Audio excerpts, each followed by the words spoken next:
Alors Nathan, aujourd'hui, je voulais te parler d'un sujet dont on parle souvent dans le monde chrétien, c'est celle de la volonté de Dieu. Parce que souvent, on peut se dire, face à une décision, est-ce que Dieu a une volonté précise? Est-ce que c'est à moi de décider? Ou est-ce qu'il nous donne la sagesse pour prendre la bonne décision? Et est-ce qu'il y a une bonne décision au fond? C'est ça aussi la question. Ok. Eh ben, c'est un grand sujet, la volonté de Dieu, de connaître la volonté de Dieu pour nos vies. Moi, je trouve que c'est important d'en parler déjà aussi pour démystifier un peu la thématique, parce que souvent, en fait, on voit sur Internet, il y a beaucoup d'enseignements, il y a des méthodes en disant si vous faites ça, vous connaîtrez la volonté de Dieu, ou il faut passer par telle étape, telle étape, telle étape. Et je pense qu'il faut déjà revenir à la base. Et la base, c'est que Dieu, premièrement, nous a fait connaître sa volonté au travers de sa parole. La Bible ne s'appelle pas la parole de Dieu pour rien, c'est le livre qui nous a confié, dans lequel il parle et il nous dit ce qui est bon, ce qui n'est pas bon, ce qu'il veut pour nous, ce qu'il ne veut pas pour nous, et surtout ce que tous les hommes à travers l'histoire ont fait, en tout cas dans les hommes et les femmes qu'il a appelés à son service, et desquels il faut qu'on se détache parce qu'il y a cette volonté de Dieu qui s'exprime au travers de ça. Et en fait, il y a ce verset d'ailleurs qui est très beau où il dit, je crois que c'est dans le psaume 119, où il dit « Mais ta parole est une lampe à nos pieds, une lumière sur notre sentier. » Et tellement de fois, on est dans l'obscurité la plus totale, on dit « Seigneur, parle-moi, montre-moi ta volonté », alors qu'en fait, il nous a déjà exprimé sa volonté. Il a déjà exprimé ce qu'il veut pour nous au travers de sa parole. Et je crois qu'il y a des sujets pour lesquels on prie, où on cherche la volonté de Dieu. On jeûne, il y a des gens qui se mettent des fois même dans tous leurs états, vraiment parce qu'ils ont à cœur de faire cette volonté de Dieu, alors que la parole, elle vient déjà lever un paquet d'interrogations qu'on a et pour lesquelles on prie. Et je crois que déjà une première chose, c'est de revenir à la parole. Et la chose que j'aimerais aussi donner un exemple par rapport à ça, c'est qu'il y a parfois des chrétiens qui sont là, qui disent je suis en couple avec un non-chrétien ou je réfléchis à m'installer avec une personne qui est non-chrétienne et je prie pour savoir si c'est la volonté de Dieu. La vérité, c'est qu'ils peuvent prier toute la journée. S'ils ont une réponse, favorable, positive de la part de Dieu, c'est qu'ils se trompent totalement. Parce que la Bible nous montre très clairement que ce n'est pas quelque chose que l'on doit faire. Et il y a un peu des fois, cette attitude où on est là, où en fait, on connaît la réponse, on sait ce que Dieu au fond dit, mais on prie pour créer nous-mêmes une volonté artificielle de Dieu qui va finalement avec ce que nous on voudrait faire. Ouais. Moi j'avais entendu aussi dans des interviews des acteurs par exemple qui disaient moi à la base j'avais demandé à Dieu est-ce que c'est ta volonté que par exemple je fasse des scènes nues ou des trucs comme ça. Et il disait, moi j'avais la conviction intérieure en fait que Dieu me disait que c'était ok. Et tu te dis, c'est quand même particulier quoi. C'est ça, et ta conviction intérieure en fait elle vient de qui? Elle vient de toi ou elle vient de Dieu? Parce qu'encore une fois, des gens qui... Toujours cette phrase un petit peu magique à laquelle ça vient clore tous les débats, c'est quand un chrétien dit, mais en fait j'ai reçu ça de la part de Dieu, ou Dieu m'a parlé. Qu'est-ce qu'on veut dire à quelqu'un qui a dit Dieu m'a parlé? On peut pas, parce que soit on fait Dieu menteur parce qu'il a vraiment parlé, ou soit on dit que la personne est une menteuse, parce qu'en fait on sait très bien que c'est faux. Mais dire Dieu m'a autorisé de faire une scène nue dans un film, ou Dieu m'a dit que c'était ok que je me marie avec un non-chrétien, je suis désolé, non, c'est pas le cas. C'est pas le cas. Et parfois il faudrait aussi avoir ce courage de dire non, c'est pas le cas. Parce que faut pas oublier une chose, c'est que quand on dit qu'on reçoit quelque chose de la part de Dieu, ou que on est convaincu, dit Dieu m'a parlé, ou Dieu a dit, des fois on entend ça, un peu ce Dieu dit que, voilà, il faut être vraiment vigilant. Parce qu'en fait, on engage le nom de Dieu vis-à-vis de ce que l'on dit. Il y a ce verset de la parole où il nous est dit qu'on ne doit pas prononcer le nom de Dieu en vain. Et ça en fait partie. Parce qu'il faut s'imaginer une chose, quand on dit Dieu a dit ceci, si ce n'est pas le cas, on donne une image de Dieu qui est fausse. C'est clair. Et on aura, moi je pense vraiment à rendre des comptes, et Dieu va traiter ça avec beaucoup de sévérité, parce que combien de personnes ont été blessées, de vies de personnes ont été ruinées à cause de ça en fait. Des gens qui ont dit mais Dieu dit ça, Dieu dit ça, Dieu dit ça, alors que Dieu n'a jamais dit. Et c'est pour ça que je pense que le premier fondement dans lequel on doit s'enraciner pour connaître la volonté de Dieu, c'est sa parole. C'est ça. Et de se dire que si c'est contraire à la parole, il n'y a même pas besoin de prier en fait. Dieu, c'est pas un homme pour mentir et qu'en fait... Exactement. Et honnêtement, on lève un paquet d'interrogations et de problématiques qu'on a dans nos vies vis-à-vis de ça. Je cherche un travail et j'ai telle opportunité, c'est super bien payé, mais je vois que moralement, il y a des choses qui ne sont pas tout à fait correctes. Et des gens qui disent je prie, mais en fait tu pries parce que peut-être que tu es attiré par l'argent et tu aimerais que Dieu dise oui, mais la vérité c'est qu'en fait tu sais très bien que tu ne dois pas être là-bas. Moi j'ai vécu ça dans ma propre vie professionnelle. À un moment donné j'ai dit mais c'est pas possible, en fait on me dit des choses, on me demande de faire des choses, à un moment donné il faut dire stop, parce que c'est pas en accord avec la volonté de Dieu. Et des fois on essaie de se convaincre que oui, que non, non. Comme tu disais, Dieu, il a une volonté, et cette volonté, la plus belle expression qu'on a de cette volonté, c'est dans la parole, et surtout au travers de la personne de Jésus. Ouais. Et j'avais une autre question, c'est à quel point est-ce qu'on doit impliquer Dieu dans nos décisions quotidiennes, par exemple? Parce que je trouve qu'il y a genre un camp de personnes, par exemple, qui vont demander à Dieu quelle couleur de chemise je dois mettre aujourd'hui. Okay. Et tu as un autre camp qui, en fait, prend des grandes décisions de la vie sans consulter Dieu.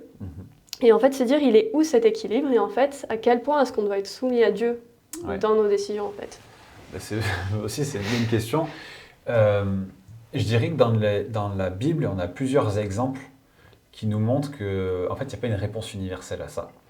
C'est-à-dire que Dieu a une volonté, on pourrait dire cette volonté générale de Dieu, c'est-à-dire que on est appelé à aimer notre prochain, on est appelé à vivre avec honnêteté, on est appelé à manifester l'amour. Donc ça, on n'a pas besoin de prier pour ça, on sait que c'est ça. Et d'ailleurs, Paul, à un moment donné, nous parle de la pensée de Christ.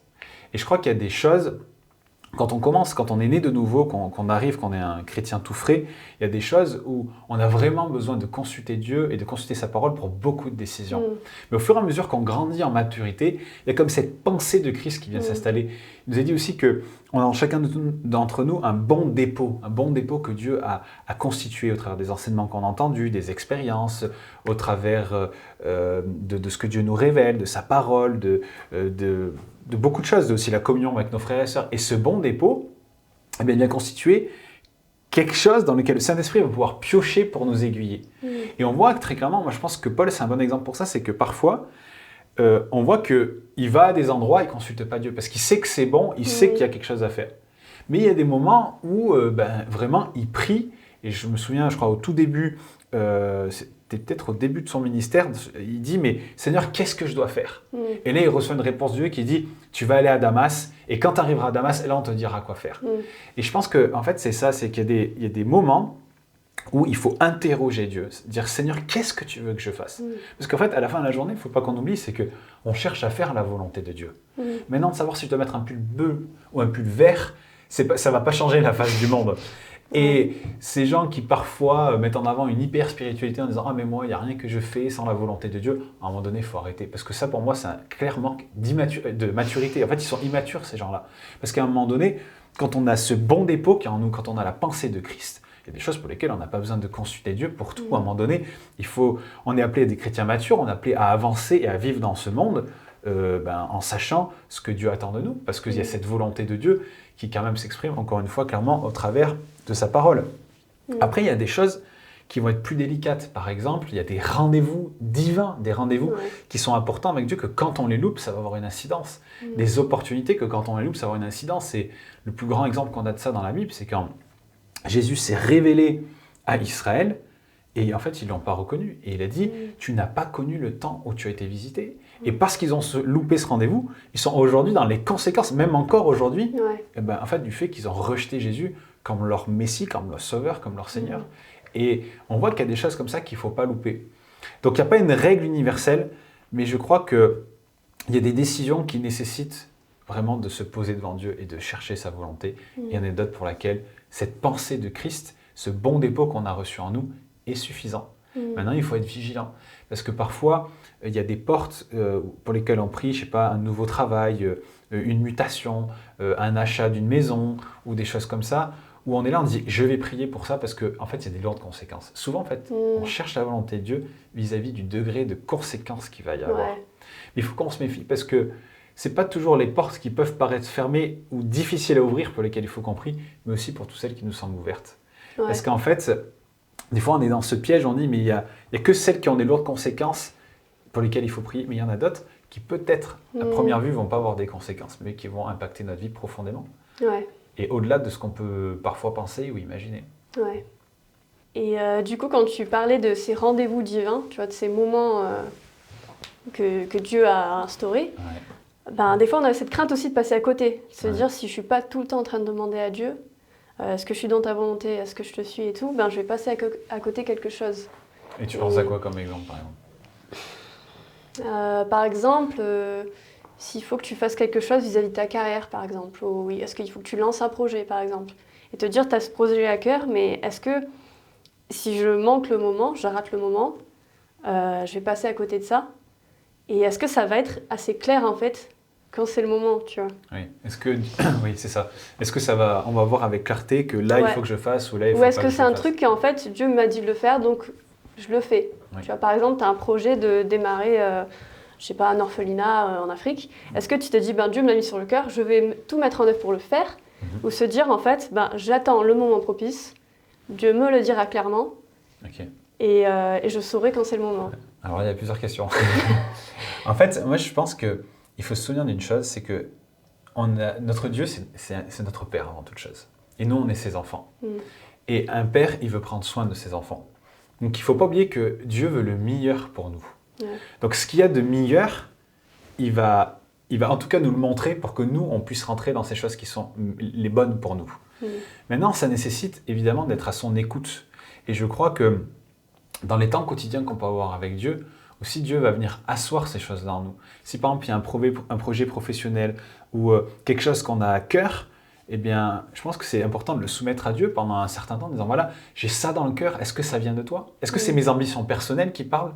Est-ce que c'est moi qui essaie d'accomplir quelque chose? Ou est-ce que c'est toi qui essaies d'accomplir quelque chose au travers de moi? Et je pense que c'est vraiment important aussi de dire que, en fait, l'objectif numéro 1 de nos vies, c'est de faire la volonté de Dieu. Enfin, je crois, en tant qu'enfant de Dieu, que notre objectif numéro 1, c'est de faire la volonté de Dieu. Et cette volonté de Dieu, contrairement des fois à ce qu'on entend, elle ne rejoint pas toujours notre volonté. Des fois, il y a des gens qui disent « si vous avez ça dans le cœur, c'est parce que Dieu l'a voulu ». Non, c'est faux. Quand on regarde tous les hommes que Dieu a appelés, les sacrifices qu'ils ont dû faire, les choses qu'ils ont dû faire, ils n'en avaient pas envie. Mais c'était la volonté de Dieu. Et parfois, on est là de dire « forcément, mes besoins, mes envies vont rejoindre les envies de Dieu ». Eh bien non. Et c'est pour ça que c'est important de se poser. Maintenant, Dieu, il veut le meilleur pour nous. Il a quelque chose de bon pour nous que parfois, au moment où on le demande, de discerner, c'est pas toujours clair. Et c'est pour ça que c'est vraiment important, je pense, de manière quotidienne, en disant, voilà, il y a telle opportunité, il y a telle chose à faire, qu'est-ce que tu veux me dire? Comment tu veux, dans quoi tu veux m'aiguiller? Maintenant, ça mène une autre vérité biblique très importante, c'est que Dieu fait connaître sa volonté qu'à ceux qui sont prêts à y obéir. Je m'explique. Aujourd'hui, on a tout un tas d'enseignements sur comment entendre et connaître la volonté de Dieu. Mais il n'y en a pas beaucoup sur comment obéir à la volonté de Dieu. Et pourquoi Dieu révélerait ses plans et ses projets à quelqu'un qui, de toute façon, ne veut pas l'écouter ou le faire ou obéir? En fait, quand Dieu exprime sa volonté et qu'on désire l'entendre mais qu'on ne désire pas y obéir, en fait, Dieu devient tout simplement un conseiller. Et tout ce qu'on a gagné, c'est de la connaissance. La connaissance sur ce qu'on est supposé faire, sur ce qu'il est bon de faire, mais qu'on ne veut pas faire. Et à un moment donné, Dieu dit, ok, je suis prêt à te révéler ma volonté, mais quand il le fait une fois, deux fois, trois fois, quatre fois, cinq fois, et qu'à chaque fois, en fait, on dit non et qu'on n'en fait qu'à notre tête, au bout d'un moment, Dieu dit, si tu ne veux pas le faire, ok, il n'y a pas de problème, je te respecte dans ça, mais je ne vais pas être là comme un conseiller qui est là juste pour, en fait, tant que tu n'entends pas ce que toi tu veux entendre, tu n'as que faire de ce que je veux dire. Et Dieu dit, ok, puisque c'est ça, je vais te laisser tranquille. Et il y a un passage très fort dans Jean 7, au verset 17, donc c'est Jésus qui parle, et il dit, si quelqu'un veut faire la volonté de Dieu, il aura la connaissance, il saura également si mon enseignement vient de Dieu ou si je parle de ma propre initiative. Et en fait, on voit au travers de cela qu'on doit avoir ce désir d'accomplir la volonté de Dieu si on veut connaître cette volonté. Jésus dit, en fait, vous connaîtrez si ce que je dis est vrai, si vous avez envie de faire sa volonté. Et des fois, on est là, on dit, en fait, j'ai envie de connaître sa vérité, mais en fait, j'ai pas envie de l'accomplir. Et je crois que Dieu, dans sa grâce, quand même, exprime sa volonté, mais il ne va pas le faire pour ad vitam aeternam, si nous, de toute façon, on est toujours non, et non, et non, et non, et non. Parce qu'il ne faut pas oublier que c'est lui le Père, et c'est nous les enfants. Et les enfants, ils sont censés obéir à ce que veut le Père, parce que le Père, il veut ce qu'il y a de meilleur pour ses enfants. Et des fois, on est là en disant, mais moi, je veux faire ça, et je veux faire ça, et je veux faire ça. Mais Dieu, c'est toute chose. Et à la fin de la journée, ce qui importe, c'est pas ce que moi, je veux faire, c'est ce que lui veut. On est là pour accomplir sa volonté. Nos vies lui appartiennent. Il a racheté nos vies, et pas l'inverse. Ça, c'est des choses dont on ne parle pas souvent, mais les termes sont forts dans la Bible. Il dit qu'on est esclave de Christ. Esclave. Et ce mot esclave, d'ailleurs, c'est beau parce que en grec, c'est le mot doulos. Et doulos, c'est les esclaves qui, quand ils avaient terminé leur service, c'est-à-dire quand ils avaient rendu à leur maître le nombre d'années qu'ils devaient rendre, ils choisissaient quand même de rester et de servir leur maître tout au long de leur vie. Et en fait, c'est ça aujourd'hui. On est des esclaves que Dieu a libérés, Ouais. mais en fait, on choisit de suivre notre maître parce qu'on sait qu'il est bon pour nous, parce qu'on sait qu'il est merveilleux et qu'on est attaché à notre maître et qu'on veut faire ce que lui veut. En fait, c'est ça, c'est dire, Seigneur, face à cette opportunité de travail, face à cette relation, face à ces amitiés, face à l'église locale dans laquelle je suis, face aux enseignements que j'entends, en fait, quelle est ta volonté? Ouais. Montre-la-moi, révèle-la-moi et mets les stops là où il doit y avoir les stops. Et je pense qu'il est bon de commencer en disant, Seigneur, montre-moi ta volonté parce que je veux y obéir. Ouais. Je veux y obéir. Ouais. Et aussi se repentir potentiellement pour les moments où on a choisi de ne pas l'écouter en Tout à fait. fait. Ouais. Et puis aussi de rester vigilant à faire le point. Moi, c'est quelque chose que je fais régulièrement, mais il est bon de faire le point de nos vies. Toujours on attend le 31 décembre, enfin, ce moment populaire de l'année, on est là, on dit on prend les bonnes résolutions. Mais il est bon de s'examiner devant Dieu. Et d'ailleurs, quand on prend le repas du Seigneur, il dit mais examinez-vous. Et en fait, ce repas du Seigneur, qui appelait, moi je crois être un repas qui est quotidien, en tout cas qui est présent dans nos vies, nous amène à venir devant cette lumière de Dieu, encore une fois. Ouais. Il est la lumière sur notre sentier. Et dire, Seigneur, amène ta lumière et révèle en fait le sentier sur lequel je suis. Révèle les impuretés de ce sentier. Révèle les obstacles de ce sentier. Révèle les sentiers à droite, à gauche que peut-être j'aurais dû prendre. De se poser devant Dieu, dire, révèle-moi par ta lumière, quelle est ta volonté. Ouais. Et je pense qu'aussi des fois, il y a des chrétiens, et des fois je me inclus aussi dedans, qui veulent connaître la volonté de Dieu par rapport à quelque chose, mais par rapport à un autre aspect de leur vie, ils ne vont pas le soumettre à Dieu. Ouais. Et il y a ce truc de, en fait, je veux connaître ta volonté, mais en fait, je sais ta volonté dans cet autre aspect, mais je m'attends à ce que quand ça va mal, tu m'aiguilles. Mais je vais continuer à faire ce que j'ai envie de faire, et dès que je vais tomber, je vais dire, mais Dieu, je comprends pas, Ouais. tu vois. En fait, Enfin, tu conduis pas ma vie, enfin, et t'es frustré, tu vois. C'est ça. En fait, on dit conduis ma vie, mais que les parties où moi j'ai envie. Ouais. En fait, on compartimente. Ouais. Encore une fois, je pense que c'est là où c'est nécessaire de s'examiner devant Dieu. Mais après, une fois que Dieu révèle par sa lumière, il nous appartient à nous de dire, bah, ok, effectivement, ça, j'en veux plus dans ma vie. Ça, je suis prêt à m'en détacher. Ou dire avec honnêteté, Seigneur, c'est dur. Tu vois combien j'aime ces choses qui ne sont pas bonnes pour moi. Combien c'est quelque chose qu'il a depuis toujours dans ma vie. Et dire, bah, Seigneur, j'ai besoin de ton aide. Aide-moi. Donne-moi le dégoût de ces choses-là. Et ce verset fort où il nous est dit que Dieu nous délivre de nos ennemis. Il nous délivre de nos ennemis, il ne nous délivre pas de nos amis. S'il y a des choses pour lesquelles on cohabite, qu'on accepte, qu'on entretient, comment Dieu va nous en délivrer si de toute façon on les désire tous les jours? En fait, à un moment donné, c'est dire, donne-moi le dégoût de ces choses. Fais de ces choses-là des ennemis dans ma vie parce que je n'en veux plus. Et à ce moment-là, il viendra les délivrer. Ouais. Mais si on continue de les entretenir et de les désirer, ben, ça ne marchera pas. Ouais. Ça ne marchera pas. Ouais. Et je pense que c'est aussi de... Ouais, comme tu dis, de désirer en fait ce que désire Dieu. Parce que quand on désire ce que Dieu veut, bah, naturellement, on va être enclin à prendre des meilleures décisions en fait. Ouais. À aimer les gens, à pardonner, à faire des choses pour que son royaume avance. Tout à fait. Ouais. Et même plus loin que ça, moi je crois qu'on ne peut découvrir la véritable joie, la véritable paix, la véritable sécurité, la véritable bénédiction que lorsqu'on est dans la volonté de Dieu. En fait, à un moment donné, on s'épanouit dans les choses que Dieu nous a données. On regarde d'ailleurs dès le commencement, dans le Jardin d'Éden, avant la chute, l'homme travaillait. Et il y a un épanouissement dans le fait d'accomplir la volonté de Dieu. Et on sait qu'ils étaient dans la volonté de Dieu. Et c'est la même chose pour nous. Quand on est dans la volonté de Dieu, qu'on fait ce qui réjouit le cœur de Dieu, on est réjoui. On a la joie, on a la paix, on a même la sécurité. Moi, je crois qu'on peut être vraiment dans les endroits les plus dangereux de cette terre et être dans une sécurité incroyable si on est dans la volonté de Dieu. Et on peut être ici, dans un pays qui paraît en sécurité, mais être insécure parce qu'on n'est pas dans la volonté de Dieu. On trouve tellement de choses dans la volonté de Dieu. Et je pense que c'est ça aussi, même pour conclure, on pourrait dire ça, mais c'est de dire, mais aujourd'hui, dans tout ce que nous vivons, en fait, on pourra s'épanouir que dans cette volonté. C'est pour ça qu'il nous faut la rechercher. Tellement de gens aujourd'hui ont des mal-être, et des chrétiens, des mal-être profonds, on se sent pas bien, on se sent abattu, on se sent fatigué, on se sent lassé. Moi, j'ai jamais découvert autant la joie de Dieu que dans le fait de le servir. On est satisfait, on est rempli. Parce que quand on est dans sa volonté, ben on est rayonnant de joie, on est épanoui. Parce que c'est ce qu'il veut pour nous et c'est ce qui est bon pour nous. Des fois, on cherche à faire ce que nous, on voudrait, mais on ne s'épanouira jamais autant que dans la volonté de Dieu. Ouais. Bah, merci beaucoup pour ton temps, Nathan, en tout cas, et ça donne de quoi méditer. Et je pense qu'on aura peut-être même l'occasion de refaire une émission pour parler d'autres sujets par rapport à ça, parce qu'il y a beaucoup à dire, je pense. Ouais, non, c'est un sujet très riche. Et effectivement, là, je pense qu'on a donné déjà pas mal de clés.